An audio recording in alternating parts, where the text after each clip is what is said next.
No, I love it though. Absolutely love it about the world. One of my favourites. But Chris, over to you for. Obviously, I'm sure you want to ask a couple of questions, or.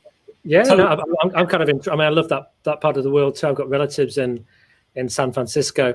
I was just about me thinking of Alcatraz, and it's very strange, isn't it, when you go and stand in like Al Capone and the Birdman of Alcatraz's cell. I think I did the same on Robbie and Nelson Mandela's cell. There's something about that, isn't there? It's terrifying. And there's this awesome book. I know you have young kids, Chris. There's this book called Al Capone Does My Shirts. Yeah. And it's I guess it's like kind of it's a chapter book. So it's for that kind of middle, I don't know, not middle school, but like I guess middle school aged kids, all about a family in the time of Al Capone that lived on the island because the father was like an electrician or a security manager. And it's all about what it would be like to live on Alcatraz as a child. Wow. Oh, that sounds so fascinating. Yeah, so we've got a guest coming up soon who's a good friend of mine, Mike Pagan, and his ambition. He's swum across the channel, and his ambitions to swim. Oh my gosh! From Alcatraz, and we did an event together last year, and it's sort of buddies a day's event, and but I'm not going to be joining him on that one. No way. No way. No way. So I'm kind of intrigued. I don't know. We've got the time. I know you're going to ask people to say hello and who they are, Rupert. But apparently it's in your household. It's summertime in San Francisco, but it's winter in your house. What's this about? Yeah. So when my kids were little, my kids are older. The youngest one is 16, 19, and 22. They're all home because of COVID. So home from college. And they've been kind of regressing to, watching shows that they loved as kids. And one of them is Phineas and Ferb, which is a cartoon about these two boys who try to come up with these outlandish things to do during summer vacation. And one of them is they decide to make it Swinter, which is winter in summer. And so it's like you can enjoy all the fun things of winter without it being too cold to enjoy. So we did that at our house this past weekend. We had Swinter and we made, warm, hot chocolate, and we, had a special breakfast and opened some presents and watched Christmas movies and winter movies and sat on the couch all day and played games. And we pretended it was Swinter because we're all so bored. We hardly leave the house. So that's what we're doing. Thank you, Robbie. So we officially started about a minute ago. So welcome, everyone. Thank you for joining in this afternoon.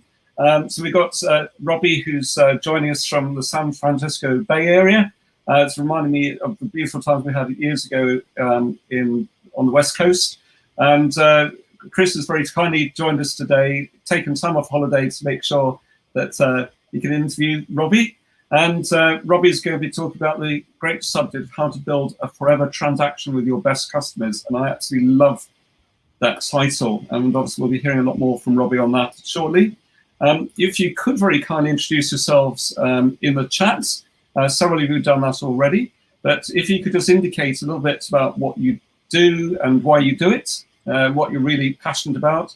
And if you've got a killer question for Robbie, don't feel you need to wait till at the end or anything like that. Just ask them as they come along. Now, obviously, we may not flash it up on the screen straight away, but we'll bring those up, and at different points we'll try and feed those in. So a little bit of a quick introduction from myself, and also we'll introduce Chris properly in a second, and Robbie. I founded Business Growth Bureau about 6.5 years ago. Absolutely love working with directors, companies to help them to grow their businesses and also to make sure I've got a really strong support infrastructure around them. And one of the things I feel very strongly about is that rather than having a very cheap win-win, which we all really means win-lose, as it were, especially if you're dealing with large organizations versus smaller ones. It's very important to think about who your prospects are, your clients, your associates, your partners, your investors, your suppliers, and of course your staff. Try and think how you can make everyone feel good about that relationship. Chris, would you like to introduce a little bit about yourself? Yeah, sure. I'm currently on staycation at the moment at my home, the odd day trip. So I'm sitting at the back. Any noise, it's my kids who just noticed have gone and got ice creams from the freezer. My sort of background, I help companies to develop their leadership, develop their teams and people, build highly engaged workplaces. I help entrepreneurs to develop and grow their businesses from startup as well. I wrote a book co-authored it called The Power to Get Things Done, whether you feel like it or not, which was really my own therapy to get me to do more of the things I needed to do rather than to go off and do things that I shouldn't be really utilizing my time on. And that was published by Penguin Random House in New York. And I've been the host for 9 years of a show called the Business Elevation Show on Voice America. We've done over 380 hours of interviews, and this wonderful lady, Robbie Kellman Baxter, is actually, I'm not only interviewing her today, but she's also on my show as well tomorrow on Voice America. So it's a Robbie Kellman Baxter week this week. Yeah. Good. More interesting. Yeah. Double it. We'll be coming to Robbie in just a second because myself and Muriel are going to drop out for a while, make sure we stay behind the scenes and answer any messages coming through there as well and flash on if it's appropriate. But Muriel, very importantly, tell us a tiny bit about yourself, what you're really passionate about. Yeah, sure. Sorry, I do apologise. I've just realised my washing machine's decided to spin. I hope you can't hear in my home office. Yes, I work with Rupert. Have done for many, many years, as well as a work colleague. He's a family friend. I'm passionate about helping people. Love solving problems. And I really do get a buzz to help them succeed in whatever they're doing. So I really enjoy people, basically. Lovely. And that's it. I'm up in the Wirral and it's beautiful sunshine. Yeah. Thank you. Thanks, Muriel. And Robbie, obviously, I'm going to probably hand over to Chris in a moment to let him properly introduce you. But do you want to give a very positive introduction of yourself before we hand over? Yeah, I'm Robbie Kellman Baxter. I'm a subject matter expert on membership models and subscription pricing. Started focusing in that area about 18 years ago when I consulted with Netflix and fell in love with their business model. And I've written 2 books on the topic, The Membership Economy, which came out 5 years ago, and The Forever Transaction, which I released at the beginning of the COVID season this year, in April of 2020. Well, love it. Thank you very much. So at this point, I'm going to let Chris do the official introduction and introduce the topics. So Muriel and I are going to drop out at this point, and we'll leave you to have lots of fun. Okay. Thank you very much. A little bit. Okay. Thank you. Hi, everybody, and welcome to Robbie. It's a pleasure to have the opportunity to talk to Robbie again. I always enjoy my conversations with Robbie. And today we're going to call, this is about how to build a forever transaction with your best customers. And I think we're really privileged to have Robbie today. And Robbie's been described as the world expert on building these kinds of systems, subscription models and membership pricing. And, it's for decades, consumers have been joined clubs and they bought from products and services using transcription models, but we've had massive changes in technology, and it's opening up this area to lots more people and to do things on a greater scale. And I think having Robbie, who's had clients like Netflix, the Wall Street Journal, Microsoft, she's been a consultant with Booz and Allen and Hamilton. She's been a Silicon Valley marketeer. She lives in a wonderful place in San Francisco. With all of her experience and the 2 books, The Membership Economy and The Forever Transaction, we're in for a great conversation today. And it'd be great as well, people, if you're watching this, you've got some questions, if we can fit them in, we'll try and do that. But Robbie, welcome.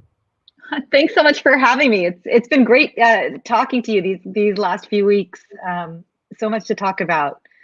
Thanks. And we've become friends. You've become my advisor on technical equipment, and I've been helping with the podcast as well. Oh, yeah, you've been my podcast guru. And I will listen to your podcast. I'm just trying to get my holiday and my kids out of the way, so I'm looking forward to delving into that as well.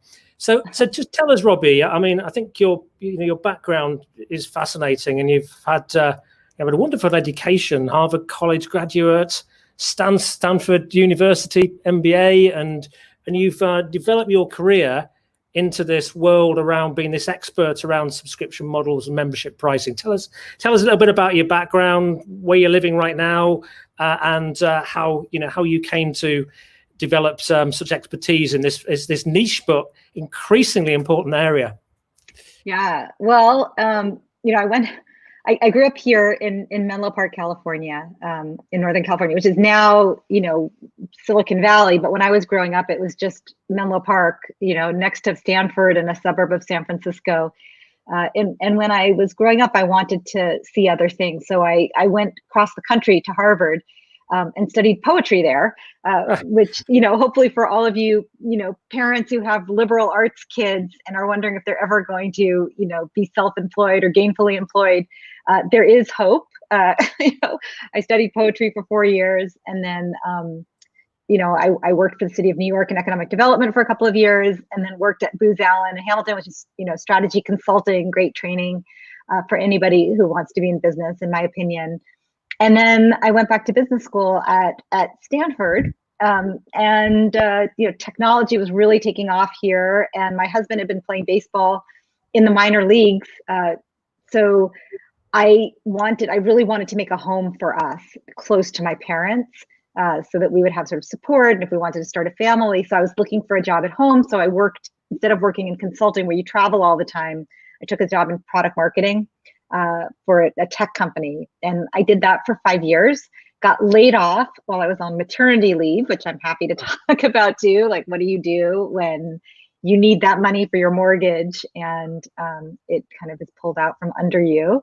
And then I started consulting, and as a lot of people listening probably who have, small consulting practices or are independent consultants or run a firm, you really have to develop a niche. You have to have an area of expertise or an area of process understanding.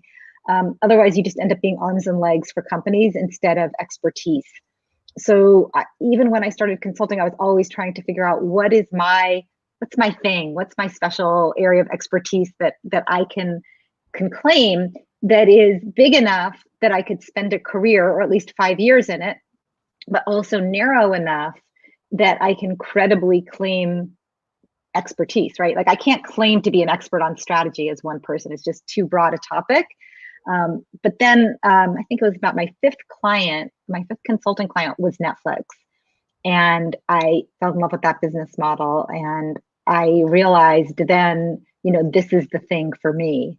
I didn't know if a lot of people would like it or if it would be very narrow, but I knew it was infinitely interesting to me. And as I was falling in love with the business model, this is like, 2002, 2003, Netflix had just gone public. They weren't even all the way across the United States yet, let alone global. But people were starting to take interest, and people were starting to call and say, hey, we heard you did work with Netflix. We would like to be more like that. We want that model. And there wasn't really a name for it. But I worked with, SurveyMonkey, and I worked with Oracle on their SaaS offering, software as a service. And I, worked with, one company after another that had different elements of this software subscription, premium services, recurring revenue, digital community kind of model. And that's really where I started to focus on this, what I came to call the membership economy. Excellent. And so you call that the membership economy. You've written also the Forever Transaction. We're talking about subscription kind of pricing and modeling and things today as well. Just help us just really define what all of that is and what it really means. Sure. So membership economy is the term that I gave to describe these companies, these organizations, because they're not all for-profit companies that were, I was trying to think of what do they all have in common? What is the common thread? And it wasn't the subscription pricing. To me, subscription pricing is a tactic. It's a pricing decision. It's not a strategy, but membership is the mindset that you have to have if you want your subscription to work. If you want your subscription business to be successful for the long term, you need to look at it as part of a holistic system. And the companies that were taking advantage of that whole system are the companies and the organizations that I call the membership economy. And, when I wrote the membership economy 5 years ago, I wrote it because people weren't seeing what I was seeing. They didn't see the power of this model. And so I wanted to write the book to say, look, this is really important. This is what it is. And this is why you should be learning about it and maybe applying these principles in your organization, whether you're a solopreneur, a small business owner, a large corporate, a nonprofit, venture-backed, bootstrapped, family-owned, whatever you are, you should be thinking about this model. And at the heart of this membership economy is a concept I call the forever transaction, which is the promise that you make to the customer that you're going to solve a problem for them or help them achieve a goal forever. And you're going to continue to improve and change your products and services to help them achieve their goal or solve their problem in exchange for recurring revenue. And that is the forever transaction. It's that moment when your customer takes off their consumer hat, stops looking for alternatives, and puts on a member hat and says, I trust you, company, to solve my problem or achieve my goal. And I'm not going to look around anymore. I'm not shopping anymore. Yeah, excellent. So I'm looking at the list of people who are here at the moment, and Daniel Kenning from an engineering company, Splendid Engineering, and we've got Carol Fossey, who's a social media mentor, Vernon Harris, a therapist. We've got Charlotte from Argyle, who's a training and consultancy. So all of these companies are all, there's opportunities here to be a part of this membership economy and develop forever transactions. But what I'm interested in, there's a mindset. I think there's a mindset shift here, isn't there? Because I can see people might want to think in this current economy, there's an opportunity here for me to develop a product that's going to generate me more money. So it becomes about the product. Are we saying here this is about creating a product or new product or service? Or are we saying actually this is a completely new mindset? Yeah, it's a really good question, Chris. I believe it starts with the mindset. So anybody who's listening, if you think about your business, take a step back, think about your best customers and say, what problem am I helping them to solve with my products and services? What goal am I helping them achieve with my products and services? And if I were really focused on helping them solve that problem or achieve that goal, what else could I do for them with my skills and my resources? So like if you have a car wash, for example, why do I come to the car wash? Because I want my car to be clean, because I want it to look nice, not because I want to go to a car wash. So I don't really care if the car wash takes 10 minutes or 9 minutes or 11 minutes. I'd rather not go and just have the car be clean. And understanding that, you're like, oh, well, what else could I do to make sure their car's clean? Well, I could stop by their house or their office while they're inside and touch it up on a regular basis, right? I could put a coating on it so it doesn't get dirty in the first place. Starting to think like that really brings you closer to the customer. And what it does is it creates alignment with that customer. So it's a different product, but it's also going to require different service, different way of paying, different way of communicating the value, emphasis on different metrics. So engagement becomes really important, because if they're not using what they're paying for, they're going to cancel. So it starts maybe with the product, but very quickly it touches every other function of the organization. Excellent. Now that's fascinating. Good to see you, Derek Finlayson, and Chris Cook. I have to say, last week, Chris, it was quite funny when your name popped up. I was just trying to think of a guy who once told me about how he'd won I think it was a Commonwealth gold or silver medal at swimming, and he'd been told to focus on just only anything that sat outside of something 2 lengths of the pool. Had to be cut out of his work schedule, and I couldn't remember his name, and suddenly your name popped up, and he was called Chris Cook too. So I thought I'd share that story. And hi, Renato from BT. So this is great, and I can see the value. I absolutely love an example in your book with Oral-B. Just to share Oral-B. I never expected this kind of scheme they've created, because it can be quite creative, can't you? Yeah, I mean.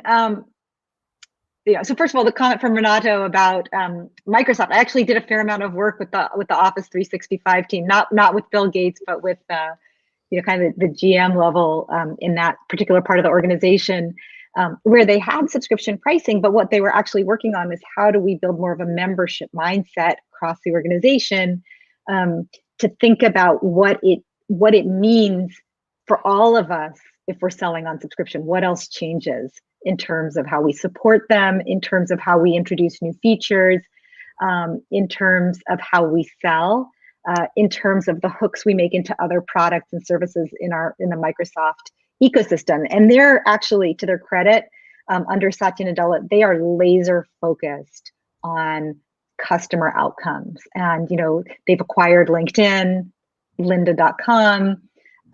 They're really looking holistically at helping people thrive in their professional environments. So anyway, I didn't answer your question, but I saw Renata's comment and I felt like I had to just. Okay, no, just I thought that's really, really helpful. It's about this mindset of finding new ways to solve people's problems, really understand your customer and how you can develop a journey and a relationship with them over a period of time. I'm not wondering if we've got maybe we'll fit Oral-B in at some other time. But we Kellmans, my maiden name, we're plaque producers, and I love my Oral-B electric toothbrush that it comes with an app, so that you can actually the toothbrush gets smarter. That's kind of in a nutshell what it is. It gets smarter, and it actually educates the brusher on how to make sure you're cleaning all the different parts of your mouth and brushing appropriately for your needs. And it also reminds you when you need a new toothbrush head. So that was something, just the idea that any business can be a subscription business. Even there's that for toothbrushes. There's also Quip, which is bamboo, recyclable toothbrushes delivered to your home on a regular cadence, so you never run out. So anything really, try to stump me, but anything can be a subscription pretty much. Excellent. Well, our bamboo toothbrushes arrived yesterday. My youngest son's idea. So we now have bamboo toothbrushes. So it's fascinating, and he loved that because it's very environmental. So what does it take to transform any business to subscription pricing? And I do have to ask too, what are the pitfalls behind this? Because I'm mindful that you could set up something, spend a huge amount of money on it, find that people join, leave.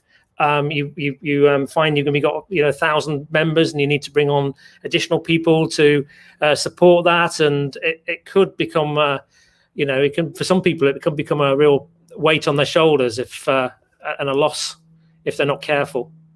Yeah, especially if you're a going concern. So if you're already, if you're starting de novo like Netflix did, you don't have any other business, right? You can just go full steam ahead on your subscription.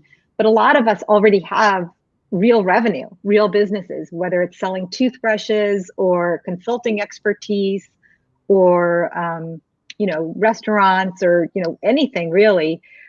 When you move to subscription, there's a couple of things that you need to keep in mind. One is, what is the problem you're going to solve forever? And who is it for?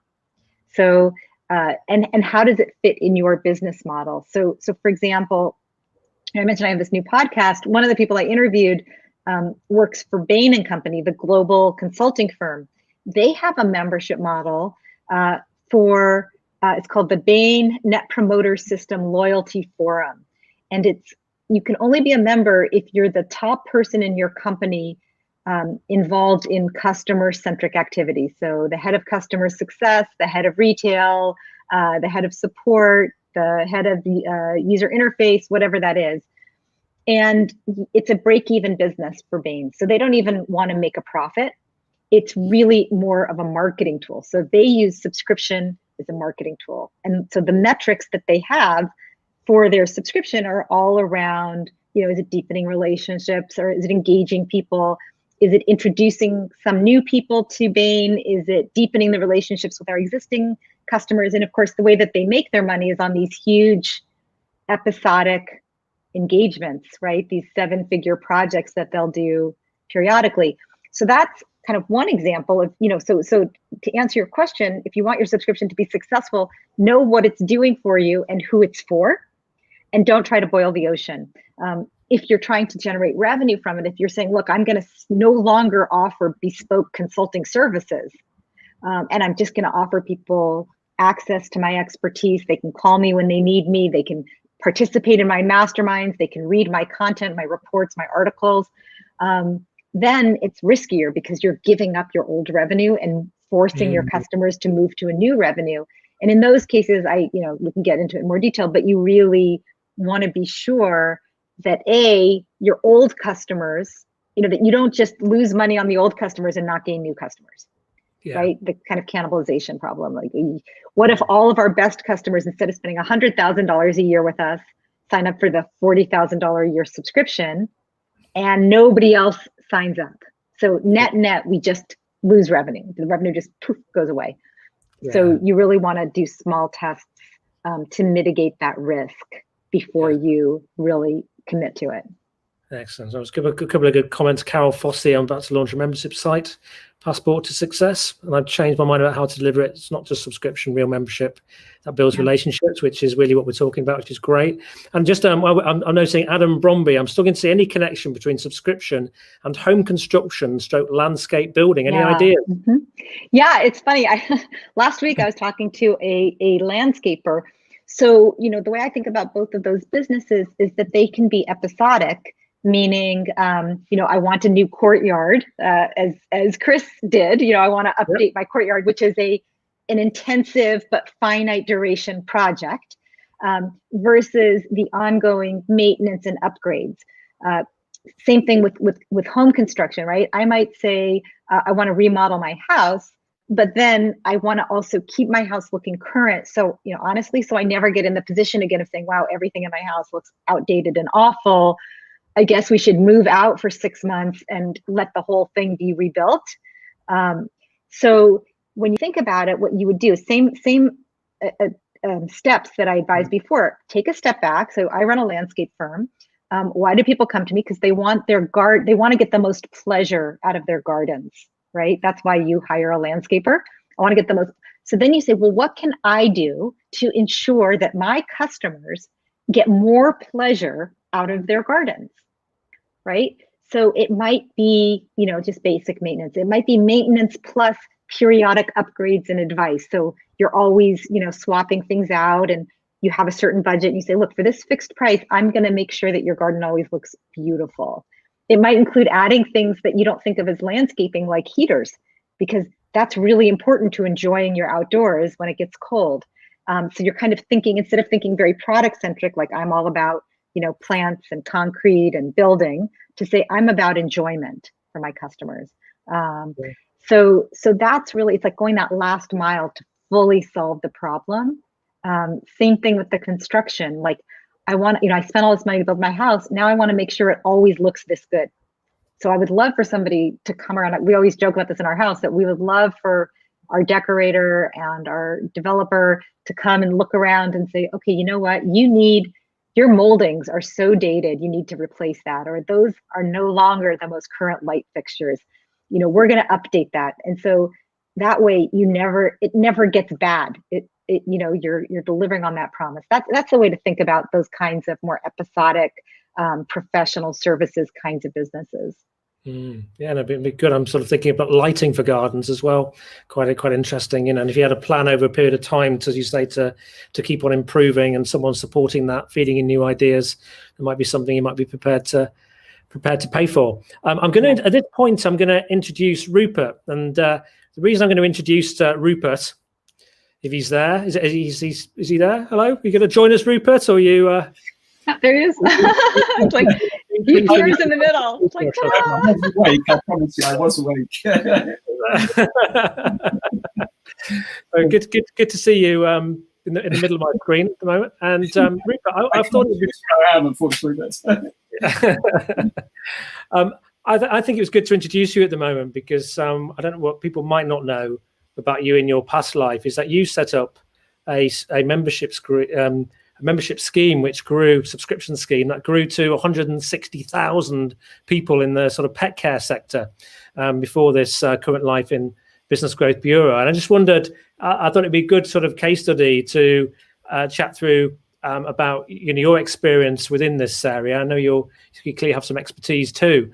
So do you want to tell us about this pet care? I've scared my dog off. He was here, but he's gone off somewhere. A pet care scheme, and what you created and what you learned from it. So fundamentally, as you probably know, Chris is certainly an animal lover as well, and so was myself, my wife, and our son. But over a period of time, we managed to attract about 160,000 members. Interesting enough, we looked at a recurring revenue model for clients. But in our particular case, because we knew that pets on average lived 11 or 12 years, and our hook was that we would offer something free to insurance partners, so people like Direct Line, Sainsbury's, More Than, and so on, and ultimately Tesco's. And what we did is give them a 12 months free membership. But in order to activate that tag, which integrated with a microchip, what people need to do is to ring up our service center, as it were, and they could either activate their membership for 12 months for free, or we flipped the offer around and said, look, if you pay either £97 as it was then, or £165, so we gave two different service levels, what we'll do is we'll swap that instead and give you the pet lifetime for free. So you pay for the first year, and you actually then get the rest of the pet's life for free. And it was really interesting because we found depending which one they went for, between about a third and 50% of people actually upgrade on the spot.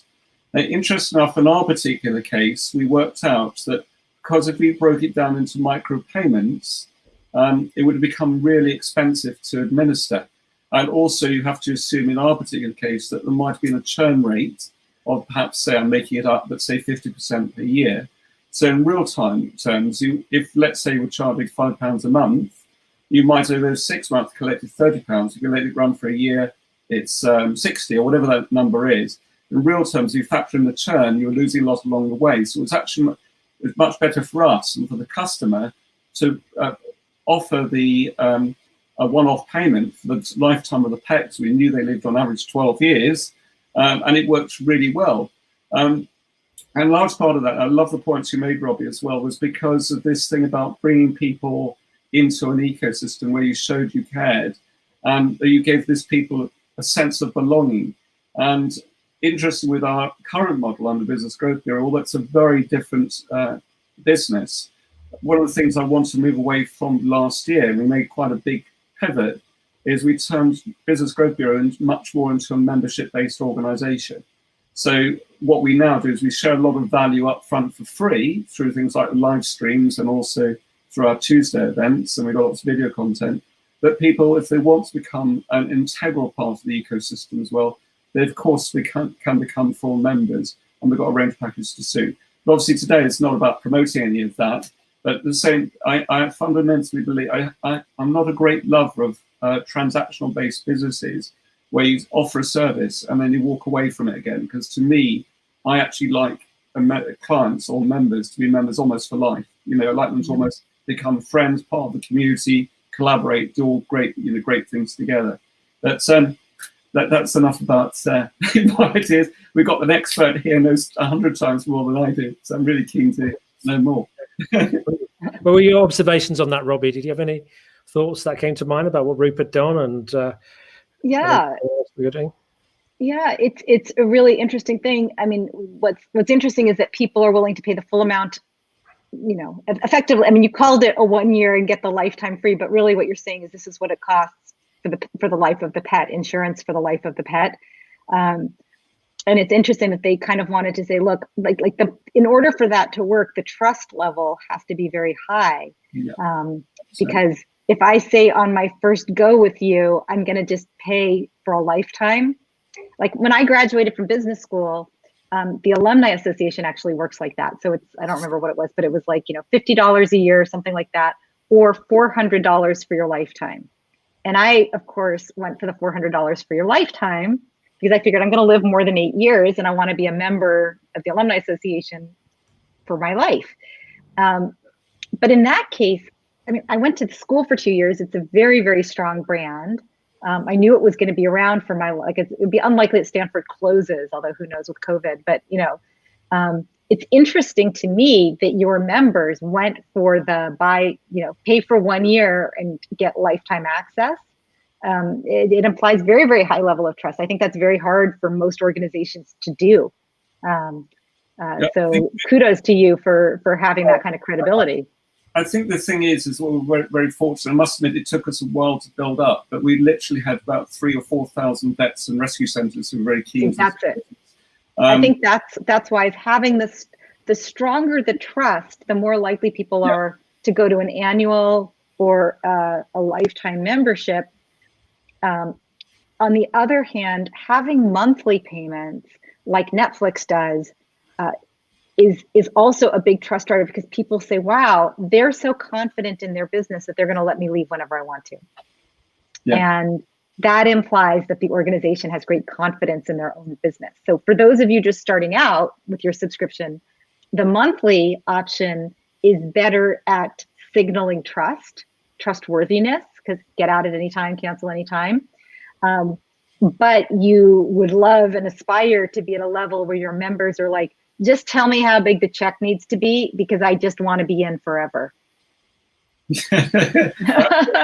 Absolutely.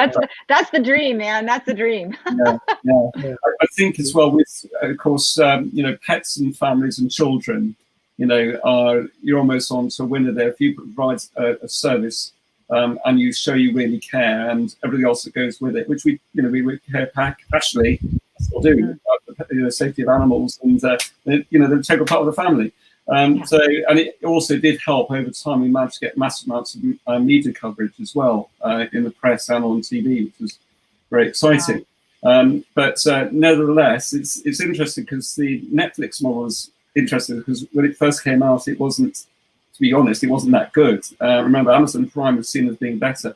Now, of course, it's completely switched. And as you say, people now don't tend to leave Netflix because they love the product and they love the service.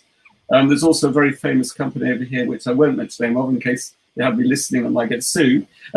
But we all probably know who they are. They have to provide satellites. They also have to provide boxes.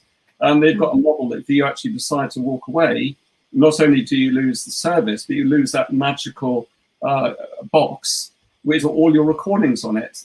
So at the same time, so they tend to lock you in almost a little bit against your will, because they almost don't give you much of a choice. I actually don't really like that model, because you're almost entrapping people into something. You're not entrapping, you're not actually basing it more on the quality of service. You're basing it on the fact they can't really get away from you. Whereas the Netflix model is much more about making people feel good, providing a great service. And it also goes, it's like handcuffs versus a magnet. Yeah, I suppose to be fair to them, they've now. I know you're talking about, so we all do. So now they've now launched Now TV. So I have Now TV, and I watch it when I know the football games are on, and I cancel it and when it's when I don't want to watch it. So they've given that option, and I think that's helpful. I also we were talking about this, Robbie. I use Zwift a lot, which is an app for cycling at home, which is great when the weather's rubbish. You put your bike on a turbo trainer and you can travel around various exotic locations, and it's fun. But the good thing about them now is you can put your membership on hold. All your information is kept. You rejoin Very again. Popular. You rejoin again, and you pay when you need it. And if you don't feel like you've been ripped up, you feel like you can continue that relationship at any time. Yeah, the pause button has become a new industry standard, and I think, for people who are watching this and thinking about subscription models, one thing that's really important to note is that you're bringing out your subscription model in a time when everybody has subscriptions. And consumers and business owners alike are very savvy about what a good model looks like. What are the table stakes to have a good model? And one of them now is a pause button. And one of them is a cancel anytime. Like, we're getting to a point, for years and years, the telcos could say, if you cancel with us, we take one of your children, maybe your firstborn, it's almost impossible to get out of it. And now, everything is moving toward, with Netflix really leading the way, is moving toward a cancel anytime, complete flexibility, portability of your content and your history. That's becoming what consumers expect. If you store stuff on the site, you're expected to be able to download that before you leave. And organizations are starting to fall into line. Yeah, it's good point from Alexander Reardon here about waking up to the sheer numbers of subscriptions and memberships you have, because you can find yourself, and I've experienced this as well, suddenly think, crikey, how many of these have you got? I find I was paying, I found gosh. 2 separate families for Amazon Music at one stage, and and it is easy. You've got to keep a track on it, haven't you? Because it mounting up and it builds up. And his point about his bank having now a subscription or an app to manage your subscriptions, most banks now have a subscription management app where they tell you what your subscriptions are. They remind you to cancel before the cancel date. And some of them, there are some dedicated subscription management apps that actually go and negotiate on your behalf. Like they can tell, because they're representing a lot of individuals, they can tell, like, you're paying too much for your newspaper. Your next door neighbor has the exact same subscription and is paying half the price, and they'll go on your behalf and negotiate down the price. And these are all signs of consumer frustration with bad actors in the subscription side, because the whole point of a subscription is that you should trust them, right? Like, I pay them every month and they take care of me. And if you find that they're not taking care of me, and wow, my next door neighbor is getting a better deal just because he complained or because he hasn't been around as long, that feels really bad. And that makes me, I thought I was being trusting and they're treating me like I'm stupid, right? And there's a difference. Yeah. A question here from a Facebook user on roadside recovery companies and broadband. Well, yeah, I think that's, new customer charge a lower price. That really is irritating, isn't it? Really? Yeah, it's a really good point. This question that the Facebook user asked about, these better offers for new customers. And I've actually had some, with like the International News Media Association, I've had some pretty strong, worded arguments with them about this, because some of the news organizations in particular have said this works. It works, and we have these complex models, and we can tell that Rupert is willing to pay 12% more than Chris. So we're going to charge him 12% more. And we know that the chance of Rupert and Chris having a conversation about how much they're each paying for their newspaper is very, very low. And if, one of them calls to complain, we'll fix it. But they're probably not going to complain. That is the mindset of a lot of news organizations, telcos, I guess, roadside service companies. And what I always tell them is, in the short term, you're optimizing for short-term revenue. But in the long term, you're diminishing your brand equity, the value of your business, because what you're teaching your customers is that they shouldn't trust you. They should assume that if they're not complaining and they don't have their wits about them, they're probably paying too much. And that teaches them that they should call and complain and threaten and cancel and keep track of your pricing and see it as an adversarial game where there's going to be a winner and a loser. And that is exactly the opposite of the kind of behavior and mindset that you want when you have a subscription. Like Rupert was saying, you want them to sign up and be there for life. And I can't relax into being a customer for life if I think you're going to cheat me the first time I let my guard down. Yeah. So is this a promise then? In terms of determining this is a forever promise. It's forever promise. You've got to get really clear about what that forever promise is. How so that it justifies these forever transcriptions. So what is a forever promise?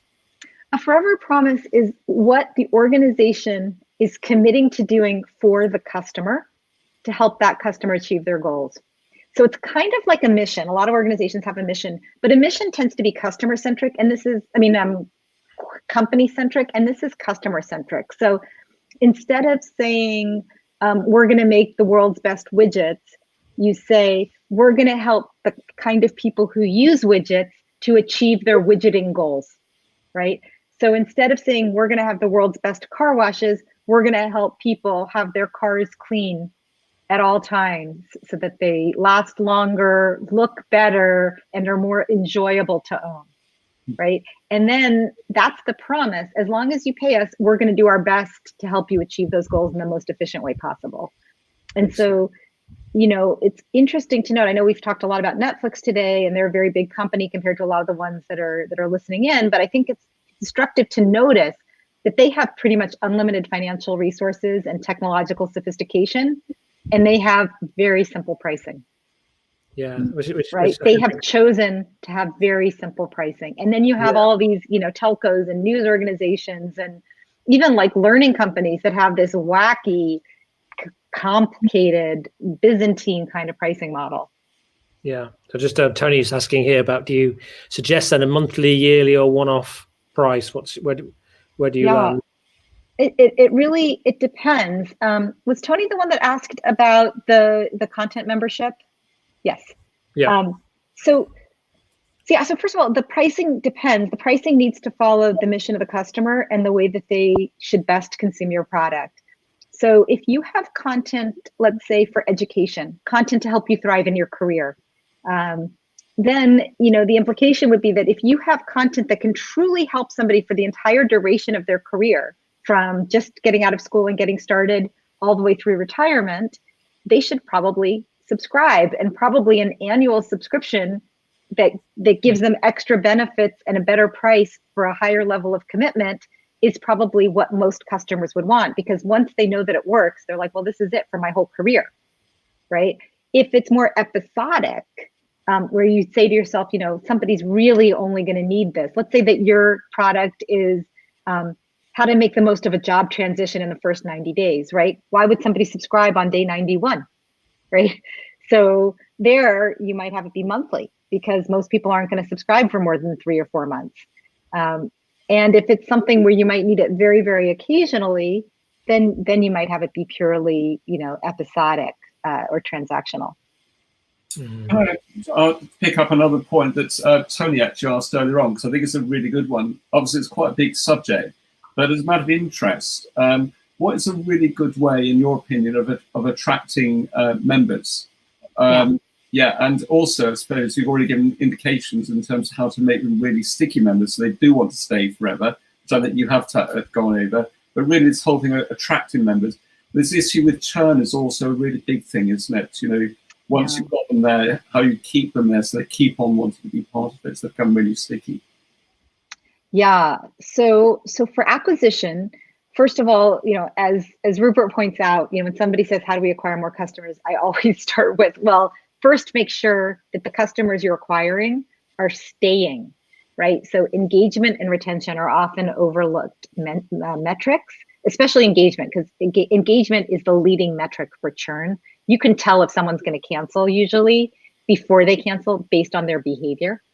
But let's just say that you say, look, we're like a lot of associations, a lot of newspapers, a lot of gyms. They actually have great engagement and retention among their existing members, and they struggle to find new members.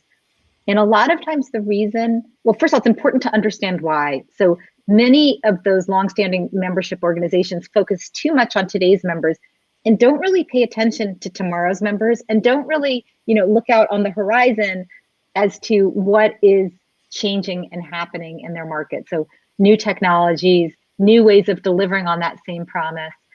So for example, if I run training programs let's say I have a little studio and I run training programs on how to be a better marketer, right? And my forever promise is, as long as you stick with me, I'm going to help you thrive in your marketing career, right? Well, maybe the people that are used to coming to my trainings at my little training studio love it, but somebody just getting out of school and trying to figure out where am I going to invest to make sure that my career is successful, they might say, well, gosh, LinkedIn Learning is cheaper than Robbie's training programs, and they have way more classes, and it's way more convenient. It's, actually Robbie is no longer, in my opinion, delivering on her forever promise as well as other options for me. So to bring this back to Tony, I think a question is your offer today competitive and compelling to tomorrow's members? And do you know who those members are, those ideal people that are most likely to engage and retain once you get them? Mm-hmm. And so laser focus, and also looking at your competition, not in terms of product, but in terms of problem being solved or goal being achieved. So for example, I could join a professional association, but I can get a lot of the same value on LinkedIn. So the association, the American Marketing Association, let's say, where maybe I should have joined when I graduated from school, instead of joining that, I joined LinkedIn. That's not an association, so they might not have seen that coming, and they might not see that as competition. But in my mind, for my share of wallet and my share of mental time, that's exactly who they lost out to. Excellent. Well, I know, Rupert, you've got a few things usually at the end of the interview you want to chat about. But before we do that, Robbie, who are your ideal customers, and how do you help people when you work with a client? Yeah, well, thank you for asking. I've been, I'm actually an accidental author and I've been a consultant for most of my career, helping. I started at Booz Allen, helping companies with strategy relating to subscription and membership business models. So I help organizations that are launching something new. Like if you said, "Hey, we're this big company and we're thinking of incorporating subscription," or I'm an entrepreneur and I'm thinking of moving towards subscription in my bootstrapped business. Then through the scaling process of choosing your technology, your metrics, and changing the culture of the organization, and then finally staying relevant over time, maintaining a leadership position. So I consult in a kind of bespoke way with organizations that are in that process. Excellent. And do you have a final message you'd like to leave us with? Well, I have one self-serving one and one piece of advice. So the self-serving one is I launched my podcast yesterday, and I would love it if people would check it out. Subscription Stories, True Tales from the Trenches. And my piece of advice that I hope people take away is that you don't have to move your whole business to subscription pricing right away, but it would really help to take a step back and say, who are my best customers? The ones that I'd like to make more of. What makes them a best customer? And what is it that they wish I would promise them? And I think if you focus on that and really focus on that forever promise, the other pieces and eventually the subscription pricing will fall into place in a more natural and less risky way. Yes, that's brilliant. And Rupert, do you have a final observation on this that you'd like to? Where do you start? It's been amazing, actually, Robbie. I've learned so much from this. In fact, I tell you what I'm going to do. In fact, I did that last week because Tony was on last week and he was absolutely great. I actually watched the recording afterwards as well. Because, fun enough, when you're doing these type of things, you don't always take everything in because there's so much else going on. Yeah. And I'm definitely going to do this afterwards. Okay, so I think learning from this is being fantastic. I think the only one final comment I would just make, actually, Robbie, you may have some thoughts on this, and this is because I happen to know we've got quite a few coaches, trainers, mentors, and consultants on this call, as well as people doing lots of other good stuff, is the fact that people's perception at the moment is that because of COVID, they should try and move everything online. But you're in with the online space generally, and I know it's even more so in the US. It's a very competitive space these days. So if you've got people trying to move product and services online in what is a very competitive space, have you got any top tips you might want to leave some of those people in terms of what they should do to make them really stand out? So people want to pay a subscription. Yeah, so the first thing is you have an advantage because you have offline customers. So the first thing is to say, am I trying to serve my same customers who can no longer access my services in a physical way? And if so, what would that offering look like?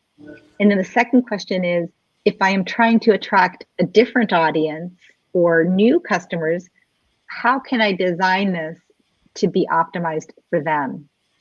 And I think if you focus on what you do really well and on solving a problem 100% for a very narrow segment of people or organizations, you can always layer in more value over time and introduce new audience segments as you're able to serve them, rather than trying to do a mediocre job for everybody. So for example, if you say, well, this group of people, they want something really inexpensive, and this group of people want the deluxe version, and this group of people are really remedial, and this group of people are really advanced, pick one of those. Say, we're going to optimize our membership for our most sophisticated members who want more than we've ever been able to provide them with. Or we're going to offer our online membership specifically for new members who aren't quite ready to pay for our bespoke services. Wow. Having that kind of focus is really going to maximize the likelihood of your transition being successful and of you learning the most in the least risky way. That is brilliant. Yeah. So you can't react to that, Chris. Can you do? That was great. Really, really helpful. I think there's been a lot of dialogue from people as well, and then one or two. Yeah, really active. Yeah, maybe not. There's a point from Chris Cook. We'll just quickly pick on. He's asking about word of mouth and subscriptions, services. Yeah.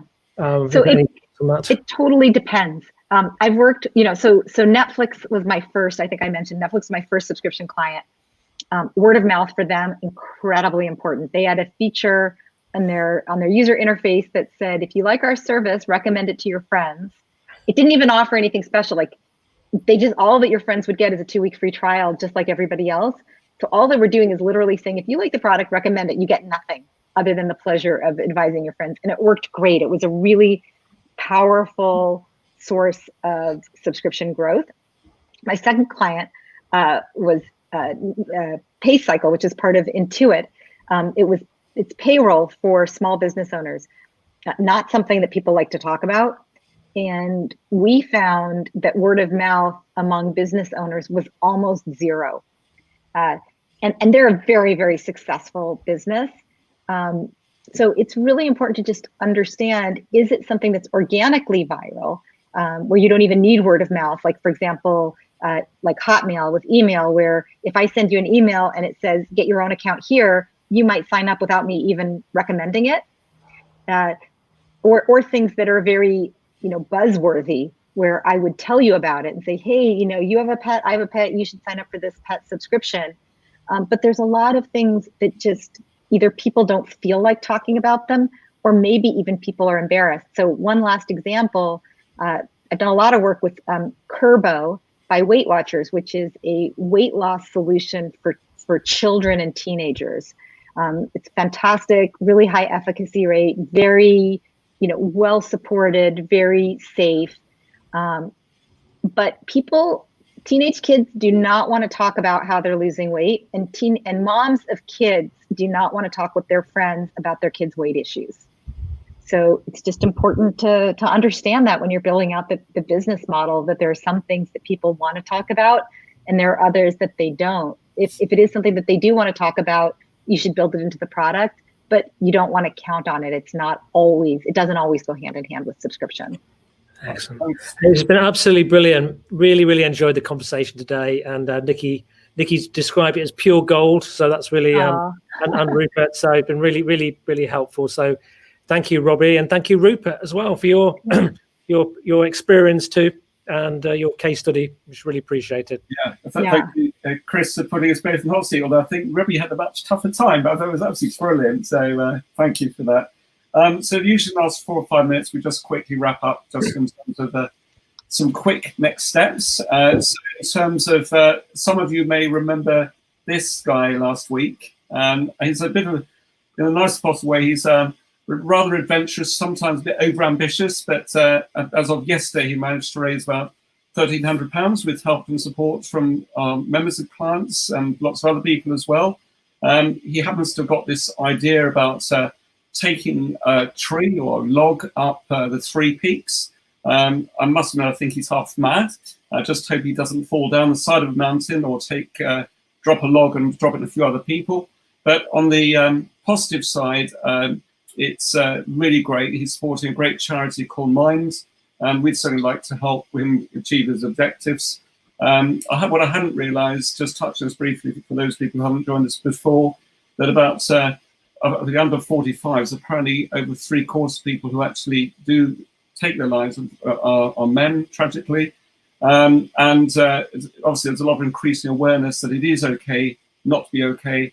Clearly, I think we all accept the fact that COVID is a bit of a ticking time bomb. It's a great opportunity for some, but also for others, they're finding it very difficult to live within their 4 walls. And he wants to demonstrate through this, if you want to, you can really push through. And if you want to actually donate to the Just Giving page, if you literally, there's a very unfriendly URL, but if you go to just add the word /mind onto the end of our URL, you can go straight there and donate to that excellent cause.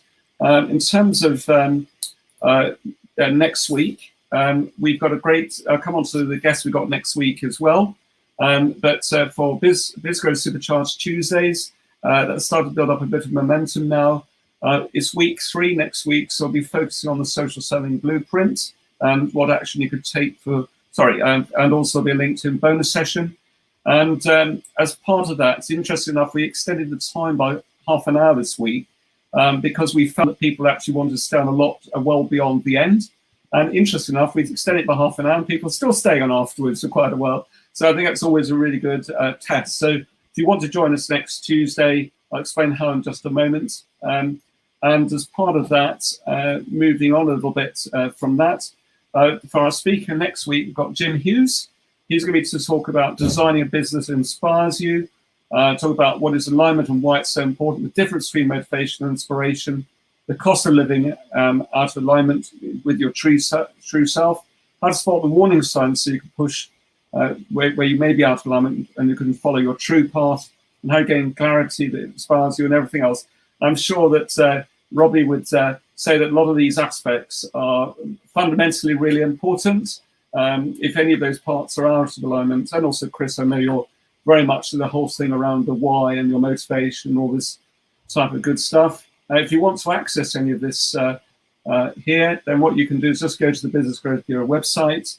You can either sign up for the next Thursday's live stream, or you can book into Tuesday as well, and or you can do both. And the way you can get to it is just make sure when you book, you select the date. You can either choose continue, which just books you in for the one session, or you can choose the recurring option and just choose to join us every week. If you can't make the odd week, it doesn't matter, but that way at least the system will remind you. So we fundamentally, and as we all care very passionately about helping people on their very lonely journey.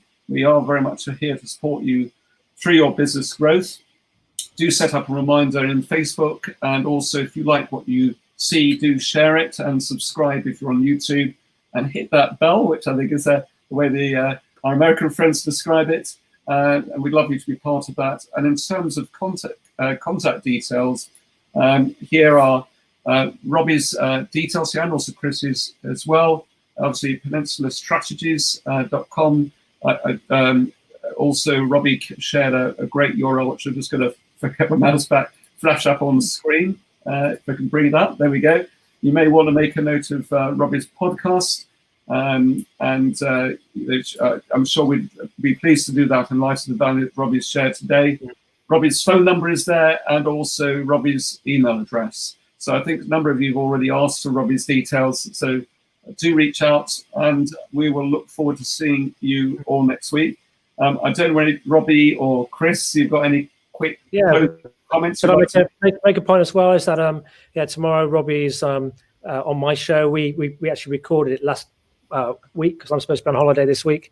Had dispensation from my wife, of my better half, to be around this afternoon. But it was brilliant, and again, more ideas and thoughts. And Robbie also was very kind enough to share with regards to my radio show and podcast how she saw that could look in a membership scheme. So if you want to check that out, go to voiceamerica.com or and check out Chris Cooper and Be More, Achieve More. 4:00 that airs till 5 tomorrow. And then obviously you can access it from the archive with all of the other shows. That's in Apple and all those sorts of things too, and Spotify, etc. But it might give you another opportunity to think through in an even more deeper way this subject, because it's an important one. It's a complex one, and but it does have there's a key there possibly to our futures in this new COVID world.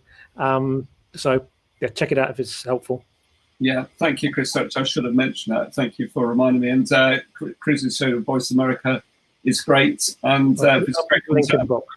Sorry, yeah, if you could put a link in the directly to the show in the box right now. Yeah, that'd be absolutely wonderful. Do join in, and that means you can have a double dose of Robbie as well. So even better. Yeah, lovely. All right, well, Robbie, any closing thoughts from you at all? Is that interest? No, it's just been a real pleasure. It went by so fast. Well, you made it thoroughly enjoyable. Muriel, any comments you want to make? Well, yeah, I mean, the content was huge and great. Thank you so much for that, Robbie. You're particularly very easy and enjoyable to listen to. You make everything so clear, and I love the examples that you use. I mean, the car wash. It just made it so easy to absorb and understand. So many thanks for joining us this afternoon. Oh, such a pleasure. Thank you for those kind words. Makes my day. No, lovely. All right, well, thank you very much, everyone, for joining us today. We'll look forward to seeing you next week, and see you all then. So thank you very much. Yeah, take care. Have a great week. Bye, everyone. Bye-bye. Right, cheers. Bye.